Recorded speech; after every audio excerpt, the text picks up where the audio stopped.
நேற்றும் இன்றும் மாலையும் வீழ்த்த முடியாதவர் பெரியார். பெண்களுக்காக பெரியார் அனைத்து துறைகளிலும் சம உரிமையை பெற்று தந்துள்ளார். உலகிலேயே பெண்களுக்காக உழைத்தவர்களில் ஈவேராதான் என்று முதலிடம். ஆணும் பெண்ணும் சமம், பெண்களின் திருமண வயது 21, பெண் கல்வி, பெண் விடுதலை, வேலைவாய்ப்பு என அனைத்து துறைகளிலும் பெண்களுக்கு சம உரிமையை பெற்று தந்துள்ளார். பெண் விடுதலை, பெண் கல்வி இது ரெண்டுமே இல்லைன்னா என்னால் இப்போ ஒரு பட்டதாரி ஆகி இந்த ஸ்டேஜில் என்னால் பேசிகிட்டு இருக்க முடியாது. அம்மா அப்பா இல்லாமல் ஒரு இடத்துக்கு என்னால் போக முடியுதுன்னா அதுக்கு பெண் விடுதலையும் பெண் கல்வியுமே மிகவும் முக்கியமாக இருக்குது. பெண்களுக்கு கோலாட்டமும் கும்மியாட்டமும் கற்றுத்தருவதை தடுத்துவிட்டு ஓடவும் குதிக்கவும் கற்றுத்தர வேண்டும் என்று பெரியார் அவர்கள் கூறுகிறார்கள். பெண்களும் சம மனிதர்களாக நடமாட வேண்டும் என்றால் முதலில் 3 விஷயங்களை அறவே ஒழிக்க வேண்டும். அடுப்பங்கரையை விட்டு வெளியேற வேண்டும். 2வதாக நகைப்பற்றை அறவே ஒழிக்க வேண்டும். 3வதாக திருமண தடைகளை தடுக்க வேண்டும். இது 3மே தடுத்தோம் அப்படின்னா பெண்களும் சம வாழ்க்கையில் வாழ்க்கையில முன்னேறலாம். தந்தை பெரியார் அவர்கள் ஒரு சிந்தனை சுரங்கம், பகுத்தறிவு அரங்கம். நேற்றும் இன்றும் என்றும் பெரியார் வெளியில். வாழ்க பெரியார், வளர்க்க பெரியார். அவர்தான் பெரியார். யார்? மதம் என்ற மாமதையை எரித்தொரித்த பெருநெருப்பாய், சாதி என்ற சாக்கடையை சலித்தெடுத்த சல்லடையாய், வேதம் எனும் பெரும் கூற்றை வெட்டி எறிந்த போர்வாளாய், அடிமை எனும் சங்கிலியை உடைத்தெறிந்த ஆயுதமாய், இறைவனுக்கே மறுப்பு சொன்ன இந்நாட்டு வெங்கசாராய், பார்ப்பனியம் எனும் பெரும்பகட்டை சுட்டெரித்த சுடுகாடாய், ஆரியம் எனும் கொடுநோயை அழிக்க வந்த ஔடதமாய், பாரெங்கும் சுற்றி வந்தும் நிற்காத பம்பரமாய், ஆட்சி என்ற ஆசைக்கு அசையாத பெரும் தூணாய், இழிவுகளை இடித்தொடித்த ஈரோட்டின் இடிமுழக்கம் தான் என் தந்தை பெரியார். தந்தை பெரியார் என்ன நாத்திகரா? ஆம், தந்தை பெரியார் நாத்திகர் தான். தந்தை பெரியார் ஏன் நாத்திகரானார் என்பதுதான் மிக முக்கியமான கேள்வி. இங்கே ஒரு மனிதன் சாதியின் பெயராலும், வர்க்கத்தின் பெயராலும், இனத்தின் பெயராலும், மதத்தின் பெயராலும் ஒடுக்கப்பட்டுக் கொண்டிருக்கும் பொழுது, அவனது உரிமைகள் மறுக்கப்படும் பொழுது அதற்கான காரணம் என்னவென்பதை ஆராய்கிறார். அதற்கான காரணம் சாதி என்று வருகிறது. அப்படி பார்த்தால் அந்த சாதி என்பது எங்கு இருக்கிறது என்பதை ஆராய்கிறார்.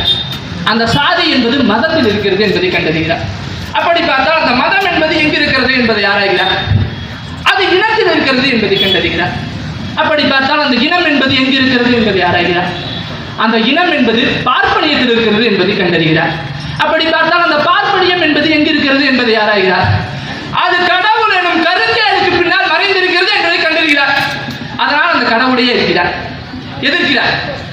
இங்கே சிலர் தந்தை பெரியார் கடவுளின் சிலைகளை உடைத்தெறிந்து விட்டார், கடவுளின் சிலைகளை உடைத்தெறிந்து விட்டார் என்று அழைப்புகள் விட்டுக் கொண்டிருக்கின்றனர். தந்தை பெரியார் சிலைகளை உடைத்தாரா? ஆம், உடைத்தார். எங்கு சென்று உடைத்தார்? கோயிலுக்குள் சென்று உடைத்தாரா? கோயிலுக்குள் சென்று உடைத்தாரா? இல்லை, ஒரு பொழுதும் இல்லை.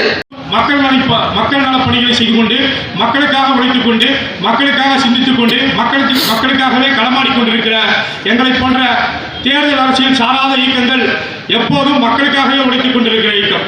எதற்காக இன்னைக்கு இந்த பொதுக்கூட்டத்தை போடுறோம் அப்படின்னா, மானமும் அறிவும் மனிதனுக்கு அழகு என்று சொன்ன தந்தை பெரியாரின் கொள்கை வழி பிரச்சாரத்தின் மூலமாக இந்த மக்களை மானமும் அறிவும் உள்ள மனிதர்களாக மாற்றி காட்ட வேண்டும் என்பதற்காகவே இந்த பிரச்சாரங்களை கையில் எடுத்துக் கொண்டிருக்கிறோம். இன்றைக்கு இந்த தலைப்பு எதற்காக இந்த தலைப்பை வைத்துக் கொண்டு இன்றைக்கு இந்த கூட்டத்தில் நாங்கள் பேசுறோம் அப்படின்னா, இது சம்பந்தமா எங்கள் பொதுச் செயலாளரும் இந்த கூட்டத்தில் சிறப்பு அழைப்பாளராக பங்கேற்கக்கூடிய நாஞ்சில் சம்பத் ஐயா அவர்களும் பேச இருக்கிறார்கள். மிகப்பெரிய நீண்ட தெளிவான ஒரு சிறப்புரையை வழங்க உள்ளார்கள். எனவே தோழர்கள் இறுதி வரை இருந்து இந்த நிகழ்வினை கேட்டு அரசியல் தெளிவையும் அறிவு தெளிவையும் பெற வேண்டும் என்று கேட்டுக்கொள்கிறேன்.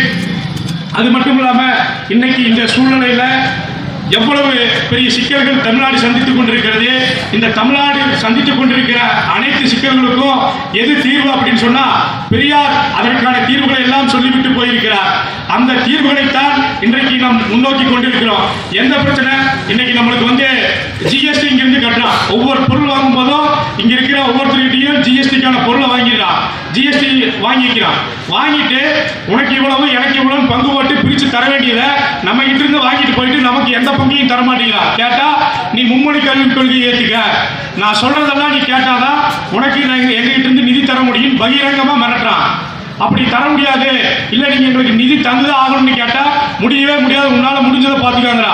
இன்றைக்கு தமிழ்நாடு எந்த ஒரு சூழ்நிலையில் இருக்கு, நீ எங்களுக்கு நிதி தரதா இருந்தால் தா, இல்லைன்னா தமிழ்நாடு தனியாக விட்டு நாங்கள் தனித்து கூட எங்களால் சிறப்பாக இயங்க முடியும்னு சொல்கிற அளவுக்கு ஒரு தமிழக முதல்வராகிட்டு சொல்ல முடிகிற அளவுக்கு இன்றைக்கு இந்த அளவுக்கு பாஜக அரசு இப்படி கொண்டு வந்து நிறுத்தியிருக்கு.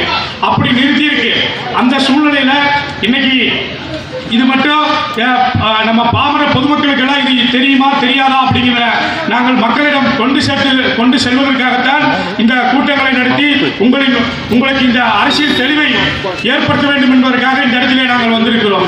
ஏன் பெரியாரை வந்து நீங்க ஏற்றுக்கிட்டு இன்னைக்கு பேசுறீங்க அப்படின்னா, என்னுடைய வாழ்க்கையில நான் சொல்றேன், ஒருவேளை பெரியாரை படிக்கவில்லை என்று சொன்னால் நானும் ஏதோ ஒரு இடத்துல பாரத் மாதா கி ஜெய் என்று சொல்லிக்கொண்டு ஒரு சங்கியாக, அறிவு கெட்டவனாக, அறிவில்லாத ஒரு மனிதனாக தெரிந்து கொண்டுதான் இருப்பேன். எந்த இதை பற்றி யோசிக்க மாட்டேன். ஓ நம்மளாம் இந்து, நம்மளை வந்து இந்துக்களை ஒடுக்குறாங்க, இந்துக்களை திட்டுறாங்க, இந்து கடவுளை திட்டுறாங்க அப்படின்னு எந்தவித சுய சிந்தனையும் இல்லாமல், சுய அறிவும் இல்லாமல் இருந்திருப்பேன். என்றைக்கு நான் பெரியாரை படிக்கணும் அன்னைக்கு தான் எனக்குன்னு சுய அறிவு இருக்குது, நம்மளும் சுயமாக சிந்திக்க முடியுங்கிற அறிவு தெளிவை பெற்று இன்றைக்கு வந்து மானமும் அறிவும் மனிதனுக்கு அழகு என்கிற பெரியாரின் தத்துவத்தோடு பயணித்த பிறகுதான் அந்த இடத்திலிருந்து வந்து இன்றைக்கு ஒரு மானமுள்ள ஒரு திராவிடனாக, தமிழனாக இன்றைக்கு இந்த கருப்பு சட்டையை போட்டுக்கொண்டு இந்த மேடையில் நிற்க முடியும்னா அதற்கு காரணம் தந்தை பெரியார் தான். நீங்க எல்லாம் தந்தை பெரியாரை படிக்க வேண்டும், தந்தை பெரியாரை பற்றி தெரிந்து கொள்ள வேண்டும் என்பதற்காகத்தான் இன்றைக்கு நாங்கள் இந்த பொதுக்கூட்டத்தை நடத்துகிறோம். இனியும் எங்கள் தோழர்களும் இனியும் எங்கள் சிறப்புரை ஆற்ற உள்ளார்கள். எனவே எனக்கு கொடுத்த இந்த நேரத்தை சரியாக பயன்படுத்திக் கொண்டு வாய்ப்புக்கு நன்றி கூறி விடைபெறுகிறேன். நன்றி, வணக்கம்.